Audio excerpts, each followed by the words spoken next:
Channel को subscribe करना ना भूलें और हमारे ताज़ा वीडियो सबसे पहले देखने के लिए बेल आइकन को दबाएं।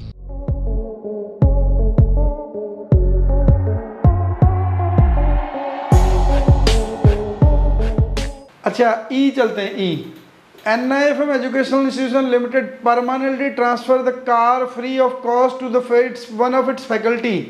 ITC on set motor obvious हम कर चुके हैं ये, है ना। ITC on motor vehicle is blocked. The transfer will Khalistan में क्या आएगा? Transfer will not a supply because the input tax credit on car is blocked under section 17 subsection 5। ये सेक्शन 17(5) में ही ब्लॉक है ना, ए में ही है, ए में ही ब्लॉक है ये, ठीक है। क्योंकि कार को गिफ्ट तो बाद में करा है, पहले ही ब्लॉक है। कार का ITC मिलता ही नहीं अगर वो फॉर द पैसेंजर ट्रांसपोर्टेशन के बिजनेस में काम नहीं आ रही। तो ये 5H में ब्लॉक नहीं है, ये 5A में ही ब्लॉक है ना। ये वहीं पे ब्लॉक है, पहले से ही ब्लॉक है। क्लियर हो गया यहाँ तक? एक बार वो रिवर्स वाला दोबारा समझा लो। रिवर्स वाला? अच्छा देखो, मैं ये कह रहा हूँ कि आपने फरवरी में जो फास्ट ट्रैक ऑटोमोबाइल डीलर है उसने फरवरी 24 में कार अपना स्टॉक खरीदा था। जो कार है उसका ऑटोमोबाइल डीलर का स्टॉक तो कार ही है ना, car was stock in trade, उसका स्टॉक था। इस कार के ऊपर परचेज वैल्यू के ऊपर इनपुट क्रेडिट आया था, मान लीजिए 6 लाख रुपए का। तो फरवरी में कोई चुनाव की घोषणा नहीं हुई थी, कुछ नहीं हुआ था, फरवरी में कुछ भी नहीं हुआ था। तो फरवरी में तो आपके पास स्टॉक पड़ा है, बिका नहीं। आप जब फरवरी की रिटर्न भरोगे 20 मार्च तक जब इसकी रिटर्न भरोगे तो आप GST की रिटर्न भरते हैं। GSTR 3B में ITC क्लेम करते हैं हम, 3B में अपनी ITC क्लेम करते हैं हम। उस टाइम क्या कहते हैं? हम कहते हैं हमारे पास आउटपुट यानी कि सेल्स पे हमने GST कितना लिया है लोगों से, है ना। आउटपुट सेल्स पे जो GST लिया, मान लीजिए वो लिया था 8 लाख रुपए का। फिर हम कहते हैं हमारे पास इनपुट आया कितना, हमने स्टॉक खरीदा, इनपुट सर्विस खरीदी, कैपिटल गुड्स खरीदी, परचेज पे जो हमने ITC कलेक्ट करा, इनपुट कलेक्ट करा, वो है 6 लाख रुपए। तो net GST payable is 2 lakh. यहाँ तक तो कोई प्रॉब्लम नहीं है। ये पेड इन कैश, ये GST आपने अपने बैंक से पे कर दिया, पेड बाय बैंक और कैश जो मर्जी मान लीजिए। ये बात क्लियर हो गई? यानी कि आपने ये 6 लाख रुपए का ITC ले लिया या नहीं ले लिया इस वाले का? हाँ जी अंबिका, ले लिया ना इसका ITC। यहाँ तक we both are on the same page. In the month of April 24 में यू गिफ्टेड 2 कार्स, आपने कार गिफ्ट कर दी किसी को, पॉलिटिकल पार्टी को, है ना। गिफ्ट कर दी कार, ये जो जिस पे 6 लाख का ITC लिया था। अब आपने कार गिफ्ट कर दी, और गिफ्ट करोगे तो पैसे तो लोगे नहीं पॉलिटिकल पार्टी से, फिर वो गिफ्ट क्यों लेगा, है ना। वो तो कहेगा मार्केट में मुझे भी मिली, मैं खरीद लूँगा। तो फ्री में गिफ्ट कर दी। मेरा क्वेश्चन ये था, क्या ये सप्लाई है या नहीं है अंबिका? सप्लाई है, डीम सप्लाई है। क्यों सप्लाई है? Because you have claimed the ITC on such gifted assets, है ना। ITC क्लेम कर लिया था आपने। क्लियर है? हाँ, तो बस यही था बेटा वाला, ये वाला। बट वो आपने को रिवर्स वाला बताया था ना सर, कि रिवर्स ITC करना पड़ता है। देखो, अगर मान लीजिए आप ये कार फरवरी में ही गिफ्ट कर देते, फरवरी में गिफ्ट कर देते, तो क्या यहाँ पे 6 लाख रुपए घटा पाते आप? नहीं। तो आपको सेक्शन 17 सबसेक्शन 5 क्लॉज H में ये रिवर्स करना पड़ जाता ना। तो देखो क्या होगा, जिससे आपने कार खरीदी कंपनी से, उस कंपनी ने आपको बिल काट के दिया होगा B2B में। सेक्शन 16 सबसेक्शन 1 की कंडीशन, सेक्शन 16 सबसेक्शन 2 में कंडीशन थी the ITC must reflect in the credit ledger of the assessee party. तो इस फास्ट कंपनी वाले के क्रेडिट लेजर में 6 लाख रुपए दिख रहे होंगे, नहीं दिख रहे होंगे? मान लो इसने टोयोटा से कार खरीदी, अरे यार ये ए है ना, आप कोई बात नहीं। तो टोयोटा जब अपनी GST की रिटर्न भरेगा तो इस फास्ट ट्रैक ऑटोमोबाइल वाले का GST नंबर डालेगा, B2B की सप्लाई दिखाएगा, और जब GST नंबर डालेगा तो फास्ट ट्रैक वाले के ये 2B में जाके क्रेडिट लेजर में ये अमाउंट दिखेगा। ये क्रेडिट लेजर में दिखेगा, नहीं दिखेगा उसके? तो ये क्रेडिट लेजर में होने के बाद भी, लेकिन आपने क्या करा, फरवरी में ही कार गिफ्ट कर दी, खरीदी और सीधे गिफ्ट कर दी, तो क्या आप ITC क्लेम करोगे इसका? नहीं करोगे। आपके ऊपर गिफ्ट करते ही सेक्शन 17(5) लग जाएगा, 5H। आपने गिफ्ट डिस्ट्रॉय कर दी, है ना, फ्री सैंपल में बांट दी, तो अब आपके पास आप फरवरी की जब रिटर्न भरोगे तो इस आईटीसी को क्लेम नहीं करोगे, पूरा 8 लाख पे करोगे यहाँ पर फरवरी में, पूरा 8 लाख पे करोगे और इसे रिवर्स करोगे। क्लियर है? रिवर्स कर दिया आपने। अब अगर आपने रिवर्स कर दिया और फिर गिफ्ट करी तो सप्लाई है नहीं है? एक नई चीज़ बोली है मैंने आपको, आपने फरवरी में चीज़ खरीदी, फरवरी में ही गिफ्ट कर दी, आईटीसी रिवर्स कर दिया, अब ये गिफ्ट सप्लाई है या नहीं है? अब नहीं है, अब नहीं है। कौन सा पॉइंट था ऊपर पड़ गया था ना बुलेट अभी, अगर आईटीसी रिवर्स कर दिया तो फिर वो सप्लाई नहीं मानी जाएगी। हमने सप्लाई क्यों मानी? क्योंकि फरवरी में आपने इसका इनपुट क्लेम लिया और अप्रैल में जाके गिफ्ट करी है। तो अगर आपने आईटीसी क्लेम ही नहीं करा उसके बाद ट्रांसफर कर दी तो सप्लाई नहीं है फिर वो। क्लियर है? सप्लाई ऑफ गुड्स और services both between the related person और between distinct person specified in section 125। अच्छा, रिलेटेड पर्सन डिस्टिंक्ट पर्सन क्या होते हैं? मान लीजिए NIFM दिल्ली, NIFM हरियाणा, ये जो है ना रिलेटेड पर्सन है ना, distinct person, related distinct person, मतलब दोनों का पैन नंबर तो सेम है ना। जीएसटी नंबर की अगर फॉर्मेशन समझोगे तो ये आ रहा होगा 07AA ECN08411ZH, ये आ रहा होगा। यहाँ पे आ जाएगा 06, बाकी ये और लास्ट के 3 डिजिट बदल जाएंगे, यही तो होगा। तो ये रिलेटेड डिस्टिंक्ट पर्सन है कि दोनों को having the same pan number, दोनों के पास सेम पैन नंबर है।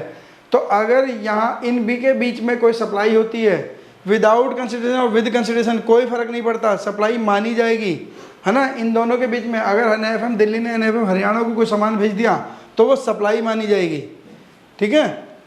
आप यानी कि पहले के केस में ब्रांच ट्रांसफ़र के टाइम पे टैक्स नहीं लगता था, लेकिन अब ब्रांच ट्रांसफ़र पे भी टैक्स लगता है अगर वो आउट ऑफ द स्टेट है तो, है ना। क्यों? हर स्टेट में अलग से सप्लाई करनी है, वो सप्लाई मानी जाएगी। जब भी स्टेट से माल सामान बाहर जाएगा तो आपको उसको GST लगा के भेजना पड़ेगा, सप्लाई में ट्रीट करना पड़ेगा, वो सप्लाई मानी जाएगी।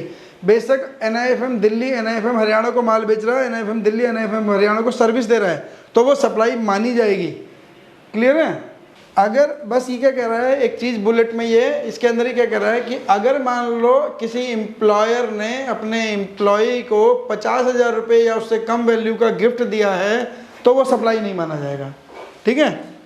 Supply of goods by a principal to his agent where agent has undertaken.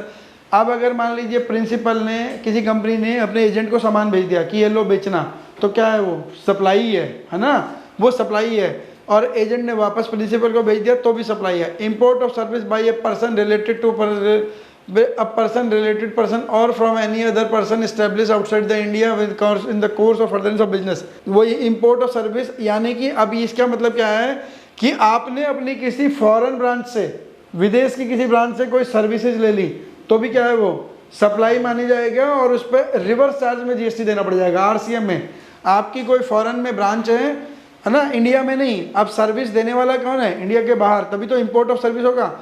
India के बाहर है या फिर वो SEZ में है। SEZ is always a non taxable territory, है ना, वो इंडिया के बाहर माना जाता है। SEZ in India for the GST purposes is treated as out of the country, है ना। तो SEZ से जब भी आप सामान खरीदोगे और जब भी बेचोगे, खरीदते रहे वो इंपोर्ट माना जाएगा, बेचते रहे वो एक्सपोर्ट माना जाएगा।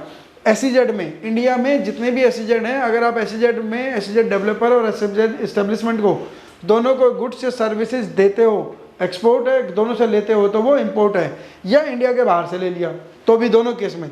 तो अगर आप अपने रिलेटेड पर्सन से या किसी थर्ड पर्सन से लेते हो कोई सर्विसेज, इंपोर्ट करते हो तो फर्दरेंस ऑफ बिजनेस के लिए, तो वो क्या माना जाएगा? सप्लाई माना जाएगा। अब शेड्यूल 2 तो क्या कह रहा था? शेड्यूल 2 तो वो बता रहा था कि कौन सी चीज़ें गुड्स मानी जाएंगी, कौन सी सर्विस मानी जाएंगी, है ना। शेड्यूल 3 कहता है not with standing anything contain in subsection 1, जो अभी ऊपर पढ़ के आ रहे हैं उसकी बात मत भूल जाओ। एक्टिविटी और transaction specified in schedule 3 are in negative list, यानी कि शेड्यूल 3 में जो चीज़ें दी हैं वो नेगेटिव लिस्ट में, वो ना सप्लाई है, ना तो सप्लाई ऑफ गुड्स है, ना सप्लाई ऑफ सर्विस है।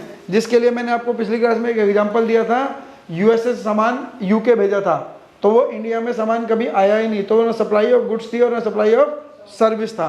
तो यहाँ तक अब सप्लाई क्लियर हो गया है। अब इसके बाद ना इससे कुछ रिलेटेड चीज़ें हैं जो आपको आराम से पढ़नी पड़ेंगी और नेक्स्ट क्लास में आप कहोगे तो हम डिस्कस कर लेंगे। कुछ डेफिनेशन वगैरह है ना कि the supply taxable under GST can be understood with the terms of following parameters.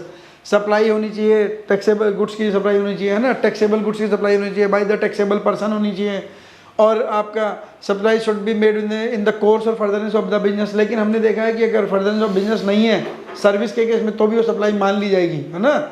Goods तो फर्दरनेस ऑफ बिजनेस में ही होनी चाहिए, लेकिन फर्दर अगर वैसा नहीं है तो सर्विस तो फर्दरनेस ऑफ बिजनेस नहीं भी है तो भी सप्लाई मानी जाती है। तो ये कुछ डेफिनेशन है, ये 6 के 6 पेज मैं अब आपको भेज दूंगा। इसमें ना कुछ एडिटिंग करनी थी इसलिए मैंने भेजा नहीं। हमने सब जगह पढ़ते जा रहे हैं पर्सन, तो पर्सन में कौन कौन शामिल हैं, तो जो इनकम टैक्स के पर्सन हैं वो वाले पर्सन तो यहाँ है ही हैं, इसमें कुछ एक्स्ट्रा एलेबोरेट कर दिया उन्होंने। ये लोग हैं जो पर्सन में शामिल हैं, मतलब सभी लोग शामिल हैं, नेचुरल भी नॉन नेचुरल ह्यूमन बीइंग भी, तो सब कुछ इसके अंदर शामिल है पर्सन के अंदर। Individual, HUF, firm, company, LLP, AOP, BOI, any corporation establish under the central और state act, body of corporate incorporate under the law of country outside India, वो वाले भी मान लिए। बॉडी कोऑपरेटिव सोसाइटी में ट्रस्ट भी हैं, लोकल अथॉरिटी भी हैं, सेंट्रल गवर्नमेंट, स्टेट गवर्नमेंट भी है, एवरी आर्टिफिशियल जुडिशियल पर्सन भी है। इसमें इनकम टैक्स में भी यही है, लेकिन इनकम टैक्स से थोड़े ज़्यादा फैला दिए कुछ चीज़ों को, तो वही पर्सन है जो इनकम टैक्स में दिए हैं, कुछ ज़्यादा डिटेल में दे दिए इसके अंदर पर्सन। और इसका ना बिजनेस इंक्लूड, कि बिजनेस में क्या क्या चीज़ें हैं, बिजनेस इंक्लूड, ये बिजनेस की डेफिनेशन वही है जो इनकम टैक्स में दी है। इसमें कुछ चीज़ें बढ़ा दी हैं, लेकिन मैं ब्रॉडली चीज़ें इनकम टैक्स के बिजनेस वाले से ही हैं। जब पीजीबी भी पढ़ेंगे तो वहाँ पे बिजनेस की डेफिनेशन है, वहाँ पे देखेंगे तो वहाँ वो ये वहीं चली है, any trade, commerce, manufacture, profession, vocation, adventure, wager और any other similar activity whether और not for pecuniary benefits. Pecuniary होता है इकोनॉमिक बेनिफिट, है ना, चाहे वो प्रॉफिट के लिए है या नहीं है। तो जो भी आप ऐसी एक्टिविटी करते हो, कौन सी, trade, commerce, manufacture, profession, vocation, adventure, wager, मतलब दिहाड़ी मजदूरी वाला काम जो है ना वो वेजर, और any other similar activity whether और not for any pecuniary benefits, चाहे इकोनॉमिक बेनिफिट के लिए करा या नहीं करा तो वो बिजनेस माना जाएगा। ये डेफिनेशन बिल्कुल पीजीबीपी से उठ के आई है, तो ये सारी चीज़ें ही हैं। द एक्टिविटी और transaction in connection with or incidental to ancillary to the above, यानी कि इनसे रिलेटेड कोई और हो, इनको कोई सर्विस प्रोवाइड करनी है ना, मैं इनको एडवेंचर के लिए, मान लीजिए कहीं एडवेंचर के किसी ने एडवेंचर के स्पोर्ट्स में दे रखा है तो उसमें जो इक्विपमेंट प्रोवाइड कराओगे वो सारी चीज़ें, तो इनसे रिलेटेड अगर कोई एंसिलरी सर्विसेज देनी है या कोई और बिजनेस एक्टिविटी है तो वो भी बिजनेस ही माना जाएगा। एनी एक्टिविटी और transaction in nature of a above whether और not there is volume frequency continue, मतलब मान लीजिए किसी ने वोकेशन का मतलब होता है किसी के पास अपनी सेल्फ कोई जनरेटेड एक्टिव वो है स्किल जिसकी वजह से पैसा कमा रहा है ना, जैसे एस्ट्रोलॉजी हो गया, सिंगिंग हो गया, डांसिंग हो गया। हालांकि आज की डेट में एस्ट्रोलॉजी, सिंगिंग, डांसिंग सीखते भी हैं, लेकिन कई लोगों के पास डांसिंग हो गया, सिंगिंग हो गया गॉड गिफ्टेड होती है, तो गॉड गिफ्टेड एक्टिविटी जैसी चीज़ें हैं तो वो वोकेशन में है। हालांकि सिंगिंग, डांसिंग और आपका एस्ट्रोलॉजी वगैरह वोकेशन में ही डिफाइंड है, वो बिजनेस एक्टिविटी है लेकिन वोकेशन के नाम से कर ले। तो अगर मान लीजिए कहीं आपने किसी का स्टेज शो करवाना है ना, तो किसी का स्टेज शो करने के लिए आपने जितनी भी फैसिलिटीज़ अरेंज कराई हैं तो वो भी कहाँ है, वो के बिजनेस के अंदर कवर्ड है ना, नहीं इसको फैसिलिटेट करने के लिए कुछ चीज़ दी है। तो अगर ए में जो भी चीज़ें दी हैं, एज अ सप्लाई और acquisition of goods including capital assets and services in connection with commencement और क्लोजर ऑफ बिजनेस। अगर कोई भी सर्विस ली है, कैपिटल गुड्स खरीदी है बिजनेस चालू करने के लिए या बिजनेस बंद करने के लिए, मान लीजिए आप बिजनेस बंद कर रहे हो, आपको किसी एडवोकेट CS की ज़रूरत है तो वो सर्विस देगा, तो वो सर्विस देगा, तो जो सर्विस दे रहा है वो क्या है, बिजनेस है ना, वो या प्रोफेशन में कवर्ड है उसके। Provision by a club, association, society और एनी सच ए बॉडी और फॉर ए सब्सक्रिप्शन और any other consideration to facilitate of the facilities or benefits or to its member as the case में भी, ये सारी चीज़ें क्या हैं, बिजनेस के अंदर कवर्ड है ना, मेंबरशिप लेते हो ये सारी चीज़ें बिजनेस में कवर्ड है। तो ये बिजनेस की डेफिनेशन है।